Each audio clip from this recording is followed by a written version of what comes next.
Drink it! Just drink it, and this will be easier! Madison Sterling stands over Dorothy Hayes in the dim bedroom. The white porcelain pill bottle trembles in Madison's manicured hand. Dorothy sits crumpled on the floor, her silver locket pressed against her chest. Two men in white uniforms wait near the doorway. One holds a clipboard with papers stamped, "Emergency Psychiatric Admission." The other shifts his weight, uncomfortable. Dorothy's voice cracks. "Please, baby. I'm not crazy. Don't leave me. Please don't leave me." She calls out for Marcus, but he's not there. At least Madison thinks he's not there. Madison's designer dress catches the lamplight as she leans closer, her voice hard now. "You're making this difficult. They're waiting. Just take the medicine." Madison thinks she's won. She thinks Dorothy is alone. She's wrong on both counts. What Madison doesn't know will destroy everything. To understand how we got here, we need to go back 6 weeks. Dorothy Hayes raised Marcus Sterling from the age of 8. She wasn't his biological mother. She was better than that. She was the foster parent who chose to love him when no one else would. She fed him, tutored him, sat with him through nightmares, believed in him when teachers said he'd amount to nothing. Now Marcus is 35 and worth $2.8 billion. His tech company revolutionized cloud security. He built an empire, and he made sure Dorothy had a home in his Connecticut mansion, in the West Wing overlooking the garden she loves. 2 years ago, Marcus married Madison Whitmore. She came from old money, the kind that photographs well in society pages. Her family lost everything in 2020 when her father's investment firm collapsed. Madison saw Marcus as her way back up. The day Marcus left for Singapore, he kissed Dorothy goodbye at the front door. "Mom, you need anything, you call me. You're the most important person in my life." Dorothy smiled. "Go build your dreams, baby. I'll be right here when you get back." That night, Madison sat alone in Marcus's study. His laptop glowed in the darkness. She had the password. She opened a folder labeled Estate Planning Documents. Her eyes moved down the will. Marcus Sterling's assets upon death. Madison Sterling, spouse, 40%. Dorothy Hayes, adoptive mother, 30%. $840 million, plus lifetime residence in the house. Madison's hands shook. She pulled out her phone and called her mother. "Mom, I'm looking at his will right now. $840 million for an old woman who just got lucky?" Her mother Eleanor's voice came through crisp and cold. "If she's declared incompetent before Marcus updates that will, who becomes her legal guardian?" "I would, as a family." "Then you'd control her assets. You understand what I'm saying?" Madison's face hardened. "I understand." She closed the laptop. On the desktop, a folder sat half-hidden behind others. The label read, "Brookhaven Psychiatric Hospital, Contact Info." Madison had started planning 2 weeks ago. She just needed Marcus far enough away to act. Tier 1, Building the Foundation Week. 2 started quietly. Dorothy woke to find her mail missing. She walked to the front gate where it usually sat in the box. Empty. "Maria, did you see my mail?" Maria, the housekeeper, looked uncomfortable. "Mrs. Sterling said she would bring it to you, Miss Dorothy." Madison appeared in the doorway, arms full of catalogs and letters. "Here you go, Mom. The mailman put it in the wrong box. I redirected it to come through so this doesn't happen again." Dorothy took the stack. Something felt off, but she couldn't name it. That afternoon, Madison hosted a charity tea for 25 women from Greenwich Society. Dorothy had helped organize events like this for years. She dressed in her best navy suit and came downstairs. The living room buzzed with conversation. Madison stood at the center, radiant in cream silk. "Ladies, thank you so much for coming. Before we begin, I want to introduce someone special." She gestured to Dorothy. "This is Dorothy. She helped raise my husband when no one else would take him." The room applauded politely. Dorothy stepped forward. I'm Marcus's mother. Madison's smile never wavered. Of course. I meant you were so dedicated to helping him. Truly inspiring when people rise above their circumstances to give back. The woman nodded, missing the insult completely. One of them, Mrs. Whitmore, leaned over to her friend. How generous of the Sterlings to keep her comfortable. Dorothy felt the words like a slap. She excused herself and went back upstairs. In the kitchen, Maria wiped down counters, her hands moving faster than necessary. She had heard everything. She said nothing. The next morning, Dorothy found a business card on her nightstand. Dr. Richard Patterson, Geriatric Psychiatry. A note in Madison's handwriting. Mom, just in case you ever want to talk to someone. No pressure. Dorothy threw it in the trash. But that afternoon, Madison knocked on her door. Mom, I'd love for you to meet Dr. Patterson. He's a friend of the family. Just a casual chat. I don't need a psychiatrist. Of course not. Just think of it as a wellness check. Everyone your age should have one. Dorothy wanted to argue, but Madison's smile was so bright, so concerned. Maybe she was overreacting. The meeting happened 2 days later in the downstairs study. Dr. Patterson sat across from Dorothy, a leather notebook in his lap. Madison and her assistant Jessica sat on the sofa. Mrs. Hayes, I understand you've been experiencing some memory difficulties? I haven't. Madison leaned forward. Mom, remember last week? You forgot about your dentist appointment. I never had a dentist appointment. You did. I showed you the reminder. You said you'd go.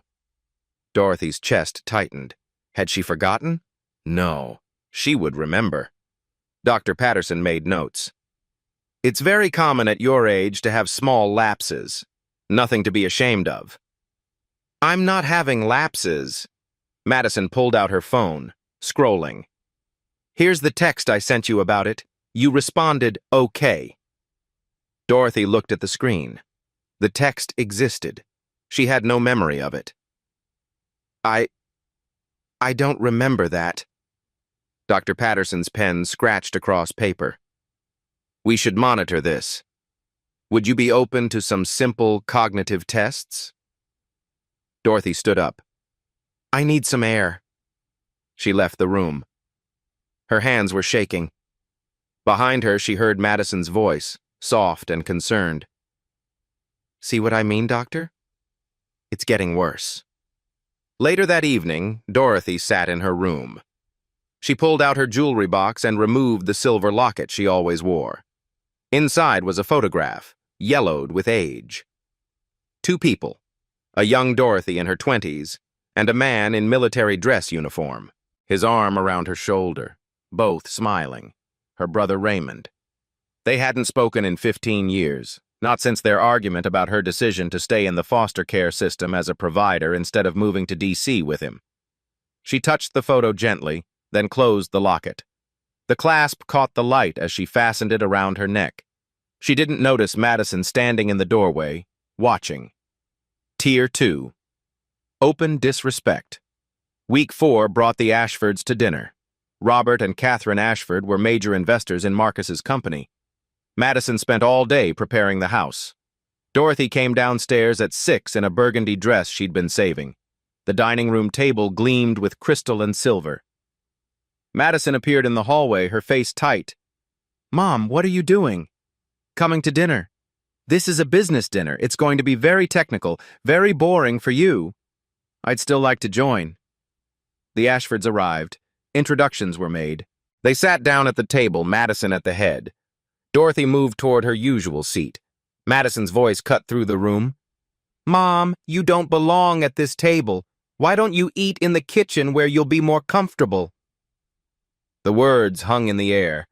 Catherine Ashford's fork stopped halfway to her mouth. Robert shifted in his seat. Dorothy's face went hot.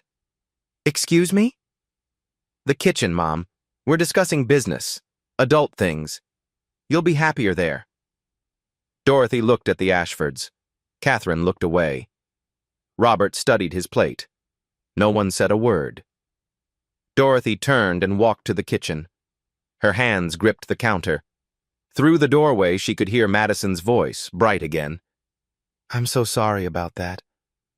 Dorothy has been with us since Marcus was a child. She came from a group home situation originally.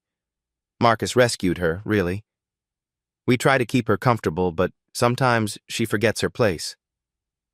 Dorothy's breath caught. Group home? She had never been in a group home. She had been a licensed foster parent with a master's degree in social work. Robert's voice. "She has family?" Madison. "Just us. Well, Marcus, really. No one else wanted her. That's why he feels so responsible." The lies stacked on top of each other. Dorothy sat at the kitchen table and ate alone. Maria brought her a plate, eyes red, and whispered, "I'm so sorry, Miss Dorothy."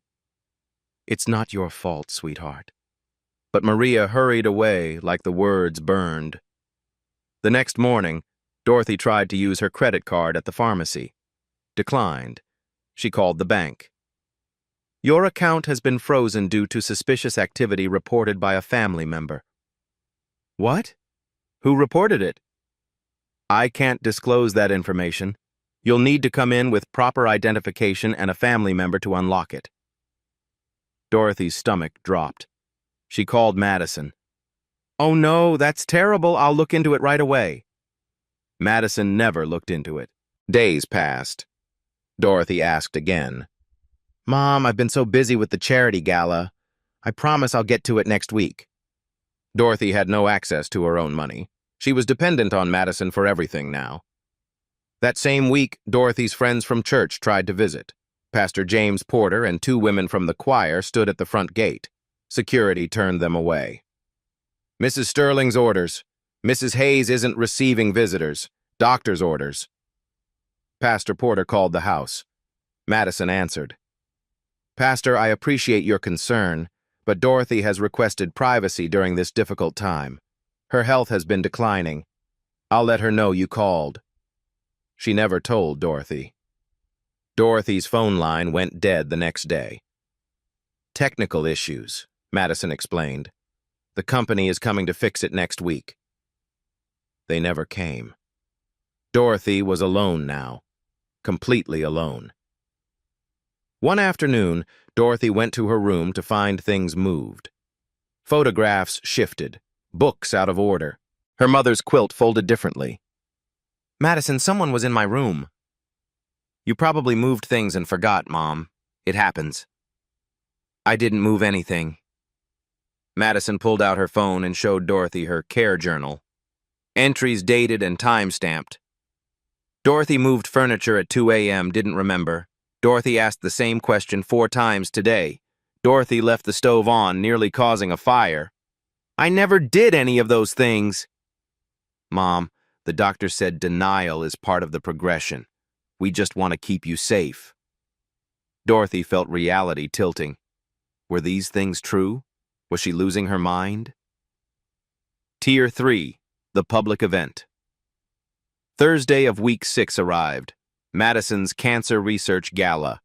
150 guests, local news cameras, a stage set up in the garden with screens and microphones. Dorothy had helped set up that morning, arranging flowers. She assumed she would attend. At 4 in the afternoon, Madison found her getting ready. "What are you doing?" "Getting dressed for tonight." Madison's jaw tightened. "Mom, this is a very sophisticated event. No offense, but you don't fit the aesthetic we're going for." "Marcus would want me there." "Marcus isn't here. I am. And you'll do as I say in my house." Dorothy met her eyes. "I'm going." Madison's face went cold. "Fine, but don't embarrass me." The gala began at 7. Guests arrived in evening wear, string quartet, champagne. Dorothy stood near the back in her best dress, watching. Madison took the stage at 8. The lights focused on her. She spoke about family values, about giving back, about lifting up those less fortunate. And speaking of lifting people up, I want to bring someone special to the stage. Dorothy's heart lifted for a moment. Maybe Madison was trying to make amends. This is Dorothy. She helps around the house. She raised my husband when no one else would take him. We're so grateful for people like her, people who step in when real families can't. The applause was polite, patronizing, like clapping for a child's school play. Dorothy climbed the steps slowly, Madison's hand on her elbow guiding her like she was fragile. Madison continued. Dorothy, would you mind checking on the caterers? I think there's an issue in the back. Dorothy froze. Madison was giving her orders, in front of 150 people, on camera. Someone in the crowd filmed on their phone. Dorothy turned to leave the stage. Her foot caught on the top step. She stumbled, caught herself. Madison's voice rang out, concerned and loud. Oh dear, that's the third time this week. Maybe we should get you checked out. It was a lie, a complete lie, witnessed by 150 people. Dorothy walked off the stage and kept walking, through the garden, away from the lights. Her chest felt like it was caving in. She found a bench hidden behind the rose bushes. She sat down and broke. Sobs came hard and ugly.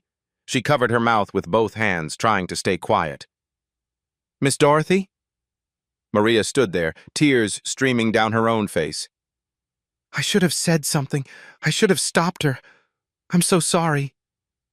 Dorothy pulled Maria down next to her. It's not your fault. She has all the power. But Mr. Marcus, he's building something important. I won't destroy his marriage because his wife is cruel. He deserves his happiness. Maria held her while she cried.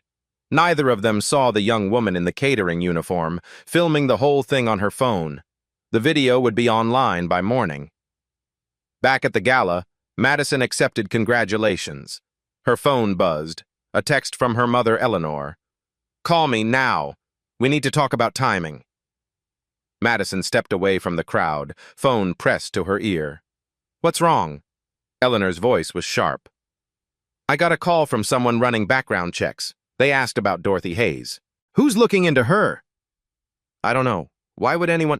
Find out and move faster. If someone's digging, you're running out of time. Madison hung up. Her hand shook slightly. She looked back at the party, at all the smiling faces, at the cameras recording everything. She had to finish this. Now. Friday morning, Maria arrived for work at 7. Madison met her at the staff entrance. Come with me. They walked to Madison's office. An envelope sat on the desk. You're fired. Maria's face went pale. What? Why? Theft of household items. I have documentation. That's not true. I never... Madison's voice dropped to ice. Do you have papers, Maria? Legal immigration papers? Maria's hands started shaking. I know you don't. I've known for months. So here's what's going to happen. You're going to take this severance check, and you're going to leave quietly. If you make trouble, if you say one word to Dorothy or Marcus, I make one phone call. Immigration and Customs Enforcement shows up at your apartment. Your whole family gets deported. Do you understand? Tears spilled down Maria's cheeks. Please, my children were born here. They're American citizens. Then you'd better stay quiet for their sake. Security escorted Maria out within 15 minutes. She didn't get to say goodbye to Dorothy. Dorothy watched from her bedroom window. Maria looked back once, mouthing, I'm sorry, before the gate closed. A new housekeeper arrived that afternoon. Young, early 20s, spoke almost no English. Madison had chosen her carefully. Dorothy tried to make conversation. What's your name? The girl looked nervous. Chen. I'm cleaning now. Do you know what happened to Maria? I do not speak much English. Sorry. She hurried away. Dorothy sat down on her bed. The walls were closing in. That afternoon, she tried to call Pastor Porter. The house phone was still dead. She didn't have a cell phone because Marcus had always said she could use the landline whenever she needed. She went downstairs. Madison sat in the living room with Jessica, reviewing seating charts for another event. Madison, I need to make a phone call. Use your phone, Mom. It's not working. Madison sighed like Dorothy was being difficult. Use mine, then. She held out her cell phone. Dorothy looked at Jessica sitting right there. She couldn't talk freely. Never mind. Dorothy went back upstairs. She opened her closet and moved aside a stack of sweaters. In the back, wrapped in an old scarf, was a flip phone. Marcus had given it to her 3 years ago during a storm when power went out. Just in case of emergencies, Mom. It's always charged. She turned it on. The battery showed half full. She pulled up the only number stored in it besides Marcus. Raymond. Her brother. 15 years of silence. Her thumb hovered over the call button. What would she even say? They'd ended their last conversation in anger. He'd called her stubborn. She'd called him controlling. They hadn't spoken since. She pressed call. It rang 4 times. Then voicemail. His voice, gruff and military precise. General Raymond Hayes. Leave a message. Dorothy's voice cracked. Raymond, it's Dorothy. I know we haven't spoken in 15 years. But I need help. I'm in trouble and I don't know who else to call. Please, if you still care at all, please call me back at this number. She hung up and hid the phone again. 3 hours later, it buzzed with a text. Got your message. On my way. Hold tight. Dorothy read it 3 times. Then she cried with relief. Saturday morning. Madison sat at the kitchen counter with her laptop and phone. She'd barely slept. Her mother's warning kept circling. If someone's digging, you're running out of time. Her phone lit up with a text from Marcus. Honey, I might be home a few days early. Deal closed. Back Monday. Madison's coffee mug slipped from her hand. It shattered on the marble floor. Monday. 3 days away. If Marcus came home and saw Dorothy, if Dorothy told him everything, it was over. The plan, the money, everything. Madison grabbed her phone and dialed Brookhaven. This is Madison Sterling. I need emergency transport tonight. The patient is elderly, showing signs of danger to herself. Ma'am, we need a voluntary admission signature or a court order. I'll sign as next of kin. I'm her legal daughter-in-law and she's living in my house, and I'll pay $50,000 cash if you handle the paperwork quickly and quietly. Silence on the other end. Then, we can have transport there by 10 p.m. Madison hung up. Her hands shook. She was really doing this. She walked upstairs to Dorothy's room. Dorothy sat by the window reading. Mom, I need to talk to you about your living arrangements. Dorothy looked up. What about them? I think it would be better if you moved to a care facility, temporarily, just until we figure out the best long-term plan. No. Mom, you're not well. You need professional help. I'm not going anywhere. Madison's face hardened. You don't have a choice. Marcus will be home soon. I'll talk to him. Marcus trusts me to make decisions about this household. He signed a power of attorney before he left, for all estate matters during his absence. It was true. Marcus had signed it, a standard precaution. He never imagined Madison would use it like this. Dorothy stood up. Get out of my room. Madison left, but she texted her assistant. Jessica, bring the sleep medication from the medicine cabinet. The prescription bottle. Don't let Dorothy see you. At 9 that evening, Madison knocked on Dorothy's door with a glass of water. Peace offering? I'm sorry I got upset earlier. Here, you look tired. Drink this.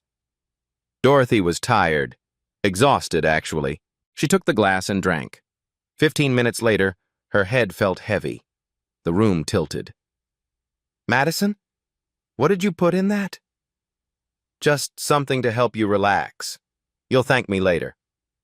Dorothy tried to stand. Her legs wouldn't cooperate. She stumbled toward the door. Madison blocked it. You're not going anywhere. The transport is coming. You'll go to Brookhaven. The doctors there will agree you need long-term care. I'll be appointed your guardian. and by the time Marcus gets home, it'll all be done. Dorothy's vision blurred. She grabbed the bedpost, pulled herself toward the closet. She needed her phone. She needed to call Raymond again. Call someone. Madison grabbed her arm. "Stop fighting this!" Dorothy jerked away.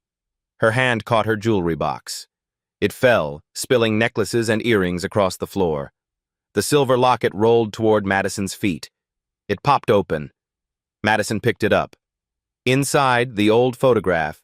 Young Dorothy with a man in military uniform, medals on his chest, 3 stars on his shoulder. "Who is this?" Dorothy's words slurred. "None of your business." Madison stared at the photo. Something cold crept up her spine. 3-star general. The timing of her mother's warning. Someone running background checks. She snapped the locket shut and threw it on the bed. "It doesn't matter. No one's coming to save you." At 10 p.m., headlights swept across the driveway. 2 men in white uniforms got out of a van marked Brookhaven Psychiatric Transport. Madison met them at the door. "She's upstairs. She's had some medication. She might be confused or combative." They followed her up. Dorothy sat on the floor of her bedroom, arms wrapped around her silver locket, pressing it against her chest. "Ma'am, we're here to help you," the first man said gently. "I don't need help. I need you to leave." Madison stepped forward. "She has to go tonight. I have the paperwork." She held out a form with a signature at the bottom. The second man took it, frowning. "This signature doesn't match the ID you showed us for Dorothy Hayes." Madison's voice went sharp. "She has tremors. It affects her handwriting. That's part of the condition." "Ma'am, this looks like forgery." "I'm paying you $50,000 to not ask questions. Are we going to have a problem?" The men looked at each other. The first one spoke carefully. "We need her to come willingly, or we need proper medical authorization. We can't just—" "She's going!" Madison's control snapped. She grabbed Dorothy's arm. "Get up! Get up right now!" Dorothy didn't move. She clutched the locket tighter. Madison tried to pull her to her feet. Dorothy resisted. They struggled. The locket's chain caught on Madison's bracelet and snapped. The locket fell to the floor. The back popped off. The photograph slid out. Madison stared at it again. 3-star general. Dorothy's brother. The pieces clicked together in her mind, but panic overrode logic. She grabbed a pill bottle from her pocket. "If you won't go peacefully, you'll go sedated. Open your mouth." Dorothy turned her face away. Madison grabbed her jaw, forcing it. "Drink it! Just drink it and this will be easier!" Dorothy's voice cracked, desperate. "Please, baby! I'm not crazy. Don't leave me. Please don't leave me." She called out for Marcus like he could hear her, like he could save her. The 2 transport men stood frozen, horrified. This wasn't right. This was wrong. One of them spoke. "Ma'am, we can't be part of this." The front door opened downstairs. Footsteps in the hallway, quick and heavy. The bedroom door swung open. Marcus Sterling stood there. His eyes took in the scene. Dorothy on the floor, tears streaming down her face. Madison holding a pill bottle. 2 men in white uniforms. The scattered photographs. The broken locket. His voice came out cold and deadly quiet. "What the hell is going on here?" Marcus didn't wait for an answer. He crossed the room in 3 strides and knelt beside his mother. "Mom, look at me. Are you hurt?" Dorothy's eyes focused on his face. For a moment, she thought she was hallucinating. "Baby, you're home? You're really home?" "I'm here. I'm right here." He wrapped his arms around her. Madison found her voice. "Marcus! Thank God you're here. Your mother has been having an episode. These men are from Brookhaven. They're here to help." Marcus stood up slowly. When he turned to face Madison, his expression made her step back. "An episode?" "Yes! She's been confused, agitated.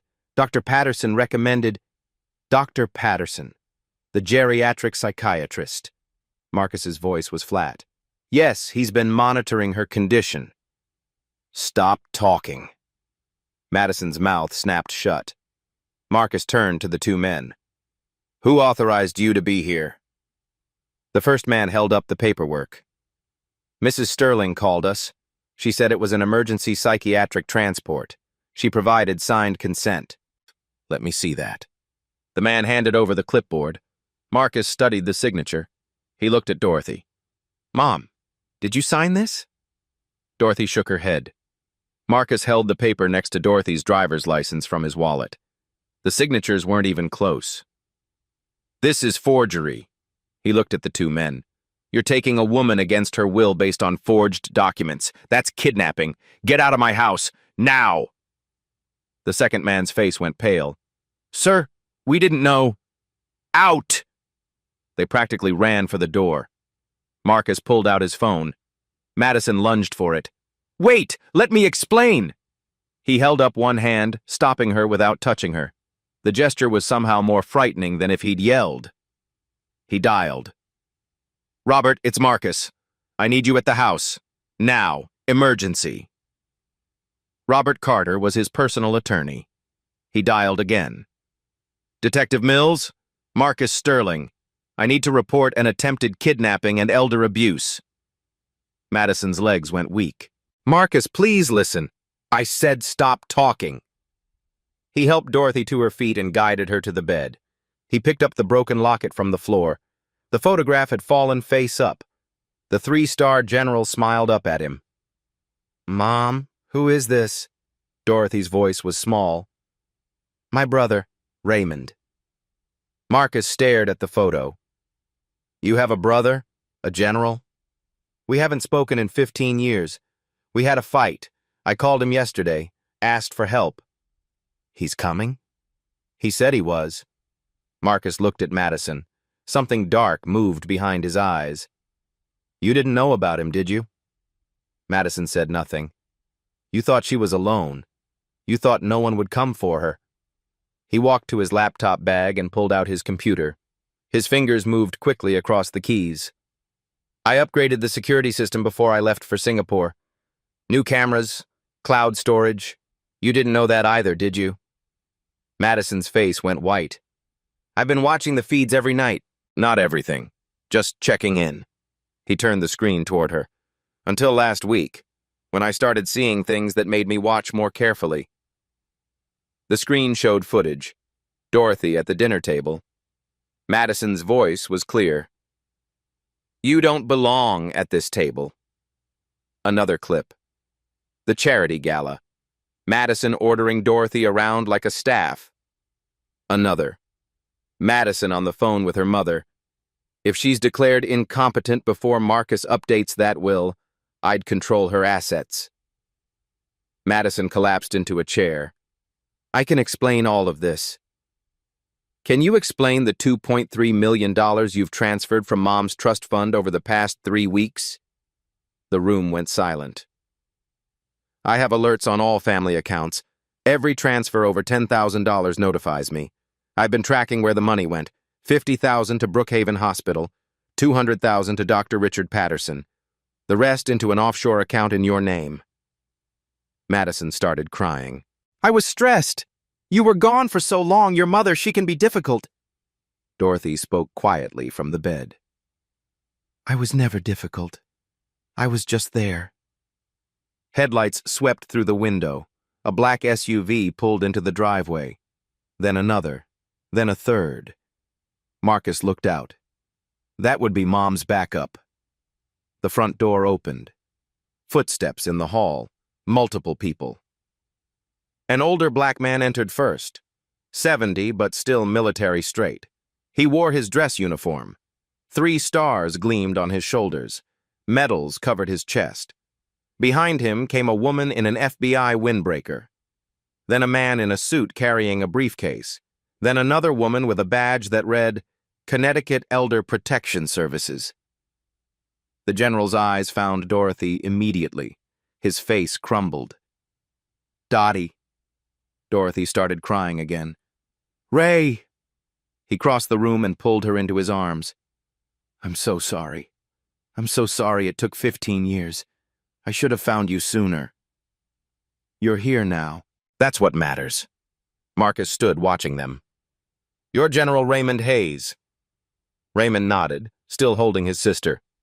3-star general retired, currently serving as an advisor to the National Security Council. He looked at Madison. When my sister calls me for help, I bring resources. The FBI agent stepped forward. I'm Special Agent Torres. We're investigating allegations of elder abuse, financial exploitation, and attempted unlawful detention.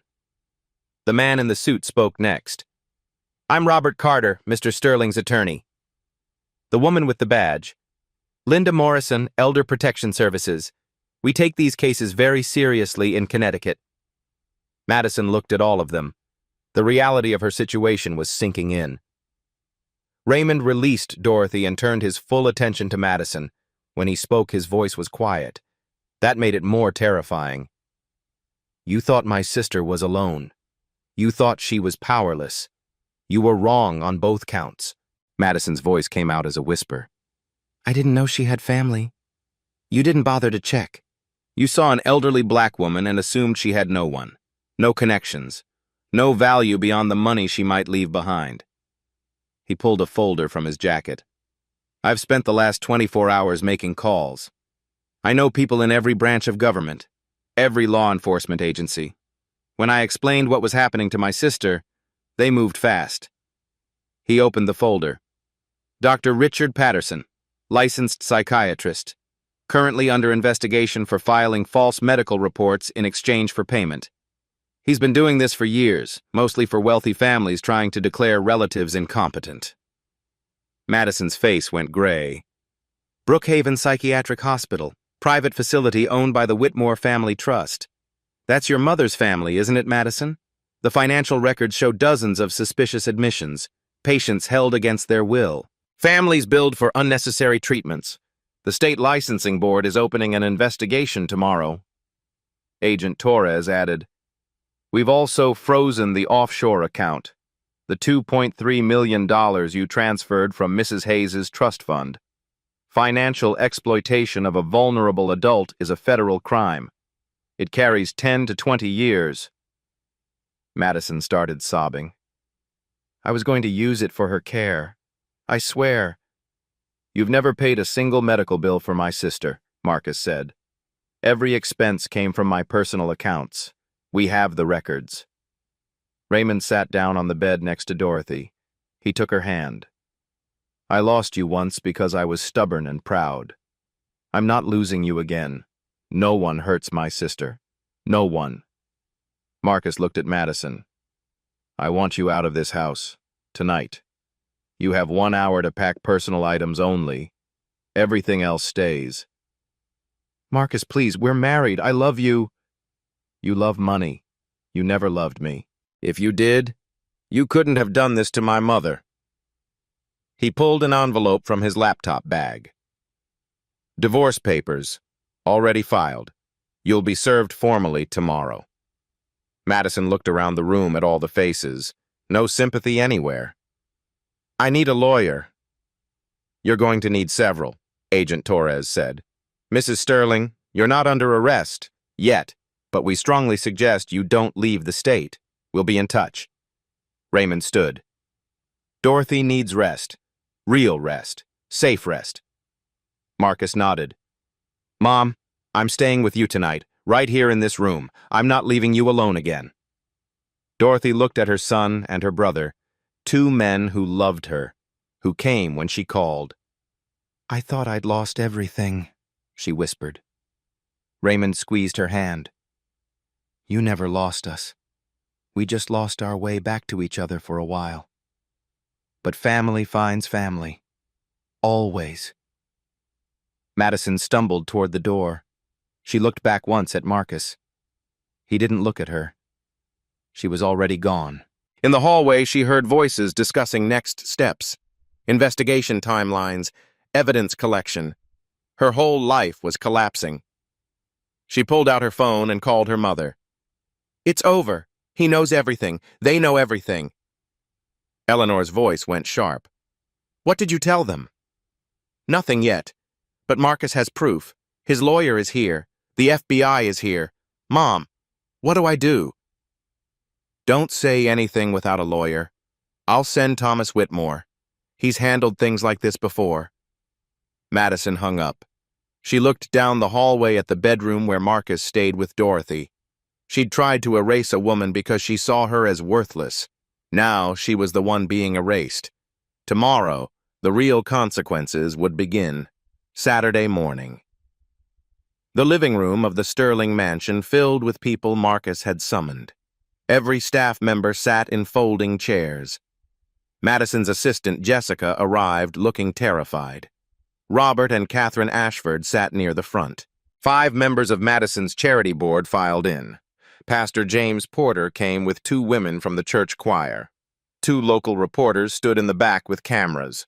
Madison sat alone on one side. Her lawyer, Thomas Whitmore, stood beside her chair. Marcus stood at the front with a large television screen behind him. Agent Torres and Raymond flanked him. Thank you all for coming. What happened in this house over 6 weeks needs to be witnessed. It needs to be public. He picked up a remote. The screen came to life. The first video showed the dinner with the Ashfords. Madison's voice rang clear. You don't belong at this table. Why don't you eat in the kitchen where you'll be more comfortable? Catherine Ashford covered her mouth. The video continued. Dorothy walking to the kitchen. Madison's voice through the door. She came from a group home situation. Marcus rescued her. Robert Ashford stood up. I was there. I heard it. I said nothing. I'm ashamed. Catherine stood too. Catherine stood. We both are. Dorothy, we failed you. Marcus played the next clip, the charity gala, Madison calling Dorothy to the stage, the patronizing applause, the order to check on caterers. Madison's lie. That's the 3rd time this week. Mrs. Wellington from the charity board stood. You used our organization. You humiliated that woman in front of 150 people. Marcus switched to audio. Madison's phone call. If she's declared incompetent before Marcus updates the will, I'd control her assets. $840 million. The room went silent. Agent Torres stepped forward. We have evidence that Madison Sterling transferred $2.3 million from Dorothy Hayes' trust fund. The money paid for false medical reports and bribed a psychiatric facility. Financial exploitation of a vulnerable adult is a federal felony. 10 to 20 years in prison. Financial records filled the screen. Bank statements, wire transfers. The evidence was overwhelming. Marcus gestured to Jessica. Jessica has been offered immunity for testimony. Jessica stood, trembling. Madison told me to redirect Dorothy's mail, to block visitors, to screen calls. I should have said something sooner. I'm so sorry. Dorothy spoke quietly. You were afraid. I understand. A video feed appeared on screen. Maria's face, recorded earlier. I saw everything. Mrs. Madison treated Miss Dorothy like she was nothing. She threatened my family, said she'd call immigration if I talked. I have 3 children. I was scared, but I can't be silent anymore. Marcus played one more video. Dr. Richard Patterson in an orange jumpsuit. State your name.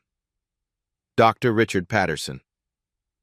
What was your arrangement with Madison Sterling? She paid me $200,000 to write a fake psychiatric evaluation. I never examined Mrs. Hayes. I fabricated everything. Marcus turned off the screen. Mrs. Wellington stood. The charity board votes to remove Madison Sterling effective immediately. All in favor? 5 hands went up. Unanimous. Mrs. Sterling, you are no longer associated with this organization. Marcus looked at Madison. The gala video has 8 million views. Your name is now permanently linked to elder abuse. He read from his phone. Disgusting. How could she? Justice for Dorothy. Raymond stepped forward. Mrs. Sterling faces federal charges: financial exploitation, attempted unlawful detention, forgery. If convicted, 15 to 20 years in federal prison. Madison started crying. But my sister has asked that we offer an alternative. Dorothy stood slowly. She walked until she stood directly in front of Madison. You tried to erase me. You thought because I was old and black and quiet that I didn't matter, that no one would care. Madison couldn't meet her eyes. You were wrong, but I remember being powerless. Someone showed me grace when I needed it. She took a breath. So here's your choice. Go to trial and risk 20 years, or accept a plea agreement. Agent Torres read from a document. Plead guilty to reduced charges, 2 years probation, 1,000 hours of community service at elder care facilities, mandatory counseling, full restitution, and a permanent criminal record. Dorothy's voice was steady. I want you to see what you refuse to see. That elderly people matter. That we deserve dignity. Madison looked at her lawyer. He whispered urgently. After a long moment, she nodded. I accept the plea agreement. Agent Torres produced papers. Madison's hand shook as she signed. Each signature was an admission of guilt. You'll report to your probation officer Monday. Your first community service shift starts Tuesday at Sunset Haven. Marcus held up divorce papers. These are filed. The marriage is over. You have 24 hours to remove your belongings. Madison stood on shaky legs. She looked around at all the faces, witnesses to her exposure. She walked toward the door. At the threshold, she turned back. I'm sorry. Dorothy nodded once. Then prove it. Madison left. The door closed behind her. Pastor Porter started clapping. Slowly at first. Then others joined. The Ashfords, the charity board, the staff, the reporters. They were applauding Dorothy. Not for being a victim, for being a survivor, for choosing grace over vengeance. Dorothy sat down heavily. Raymond sat beside her, Marcus on her other side. Is it really over? She asked. The legal part is just beginning, Agent Torres said. But the danger is over. You're safe now. Mrs. Wellington approached. Mrs. Hayes, would you consider joining our charity board? We need someone who understands dignity. Dorothy smiled. I'll think about it. The reporters interviewed people as they left. Catherine Ashford spoke on camera. We failed Dorothy Hayes by staying silent. I hope others learn from our mistakes. Speak up, always. By noon, the house was quiet. Just Marcus, Dorothy, and Raymond remained. Tomorrow would bring legal proceedings, media attention, Madison's community service, the long work of healing. But today, Dorothy was safe. Dorothy believed. Dorothy was valued. And that was enough. 3 months later, Dorothy's suite looked like it always should have. Fresh flowers on the windowsill. Her books were organized the way she liked them. The silver locket was repaired and hanging around her neck. All the locks were removed from her door. Her bank accounts were restored. Raymond had helped her set up independent financial management with advisors she trusted. The $2.3 million Madison stole had been returned with interest. Maria was back, with a raise and a work visa Marcus personally sponsored. She and Dorothy had coffee together every morning in the garden. Pastor Porter visited every Sunday after church. The congregation had organized a dinner in Dorothy's honor. 60 people came. They called her a hero. She called herself lucky. Marcus had created a new position for her, Family Values Advisor to the Board of Directors. It came with a salary, benefits, and real decision-making power. I want your voice in the room, Mom, not in the margins. in the center where it belongs. Dorothy attended her first board meeting the previous week. When she spoke about ethical business practices, everyone listened, not out of pity, out of respect. The media coverage had been intense but eventually faded. Dorothy gave one interview to a major network. She spoke calmly about elder abuse in wealthy families, about how isolation enables cruelty, about the importance of checking on people. If one person watches this and calls their elderly neighbor, then something good came from something bad. The interview was viewed 20 million times. 2 states had already passed legislation inspired by her case. Dorothy's Law, they called it. Stricter penalties for financial exploitation of elderly adults. Better protections for their legal rights. Mandatory reporting requirements for financial institutions. Dorothy testified before Congress via video call. Raymond sat beside her, holding her hand. No one should have to have a general for a brother to be treated with dignity, she told the committee. Justice shouldn't depend on who you know. It should depend on who you are, a human being. The hearing room applauded. At Sunset Haven Nursing Home, Madison Sterling mopped floors. She started work at 7 a.m. sharp. No makeup, no designer clothes, simple scrubs and practical shoes. Her supervisor was Mrs. Rodriguez, a 55-year-old Latina woman who'd worked in elder care for 30 years. Your shift starts at 7, not 7:15. Yes, ma'am. I apologize. Madison cleaned rooms, changed sheets, helped residents to the bathroom, fed those who couldn't feed themselves. The work was hard and humbling.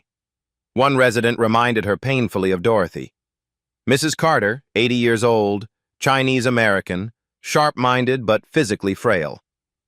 Madison was cleaning Mrs. Carter's room when she accidentally knocked over a water glass. It shattered on the floor. I'm so sorry. I'm so clumsy. Mrs. Carter smiled gently. Accidents happen, dear. Let me help you. She started to get up. Madison stopped her quickly. No, please, I'll clean it. You rest. You're very kind. Madison felt tears coming. I'm not kind. I don't deserve your kindness. Mrs. Carter studied her face. None of us deserves grace. That's why it's called grace. Madison broke down crying, right there on the floor surrounded by broken glass. Mrs. Carter waited patiently until the sobs quieted. What happened to you, child? I hurt someone, an elderly woman like you. I tried to take everything from her because I thought she didn't matter. And now? Now I understand she mattered more than anything. Mrs. Carter nodded. Then you've learned something. Don't waste the lesson. Madison went home that night and wrote a letter. 3 pages, handwritten, no excuses, just acknowledgement of what she'd done. Apology without expectation of forgiveness. A commitment to change. She mailed it to Dorothy. Dorothy received the letter on a Thursday. She read it carefully at the kitchen table. Marcus sat across from her. Are you going to respond? Dorothy folded the letter and put it in a drawer. Not yet. Maybe someday. Forgiveness is a journey, not a destination. Do you forgive her? I'm working on it. Some days are easier than others. Marcus reached across and took her hand. I should have been here. I should have called more, checked more often. You were building your dreams. I'm proud of you. From now on, you're at the center of my life, not the margins. Dorothy smiled. You always put me there, baby. That's why you installed those cameras. You knew something was wrong. I felt it. I just didn't act fast enough. You acted exactly when you needed to. You saved me. That evening, Dorothy and Raymond sat in the garden. The sun set orange and gold over the Connecticut hills. 15 years we lost, Raymond said quietly. But we found our way back. That's what matters. I'm not losing you again. You won't. I promise. Inside the house, Marcus worked in his study. A photograph sat on his desk now. Dorothy in the center, Marcus on one side, Raymond on the other. Family. The real kind. The chosen kind. The kind that shows up when you call. The kind that matters. 6 months after that night, Dorothy knelt in her garden planting roses. Her hands moved confidently through the soil. Strong hands. Hands that had raised a boy who became a man. Hands that held on to dignity when someone tried to steal it. Raymond visited that afternoon with homemade cookies. They sat on the porch swing in comfortable silence, the kind only family can share. "We lost 15 years," he said, "but we found each other again. That's what counts." Through the window, Marcus worked in his study. Dorothy's portrait hung on the wall behind him, not tucked away, front and center. Respect isn't given because of race, age, or status. It's owed because of humanity. The powerful don't get to decide who matters. Have you ever witnessed injustice and stayed silent? What will you do next time? If this story moved you, share it. Someone needs to hear it. Comment below. Have you seen this happen? 1 in 10 elders experiences abuse. If you see something, say something. National Elder Abuse Hotline, 1-800-677-1116.